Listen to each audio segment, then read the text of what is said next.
একটা কন্যা যখন আসে পৃথিবীতে, ইসলাম বলে ওই ঘরটা বরকতময়। এরপর যখন বড় হতে শুরু করে, ইসলাম বলে বাবা যদি এই মেয়েকে ভালো পাত্রের হাতে তুলে দেয়, বাবার জন্য জান্নাতের দরজাকে খুলে দেয় কে?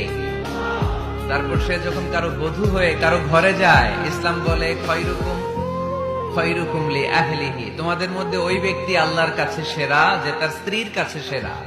কার কাছে সেরা?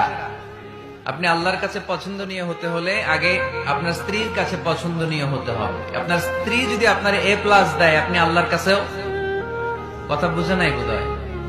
আপনার বউ যদি আপনারা দেয় A+, আল্লাহ দিবে কি? আপনার স্ত্রী যদি আপনারা দেয় A-, আল্লাহ দিবে কি? আপনার স্ত্রী যদি আপনারা F দেয়, F ওই যে ফেল, তো আল্লাহ কি দিবে? আজকে যে ভাবিরে ধরবেন, কি দিবা? কও কি দিবা? হ্যাঁ, ওই যে বিয়া করে নাই A+।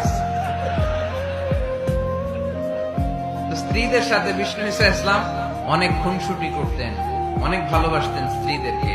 আম্মাজান খাদিজাতুল কুবরা আত-তাহেরা রাদিয়াল্লাহু তাআলা আনহাকে বিষ্ণু ঈসা ইসলাম এত ভালোবাসতেন, তিনি বলতেন রুজিকতু হুব্বাহা, আমি খাদিজার ভালোবাসাকে আল্লাহর পক্ষ থেকে রিজিক হিসেবে পেয়েছি।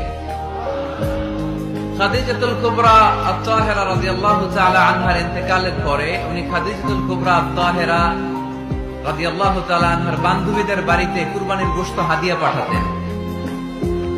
আম্মাজান আয়েশার সামনে যখন তিনি বলতেন যে খাদিজা এমন ছিল, এমন ছিল, এমন ছিল, আম্মাজান আয়েশা রাদিয়াল্লাহু তাআলা আনহা রেগে যেতেন, বলতেন আমরা কত সুন্দরী, আমাদের কথা কন না কেন?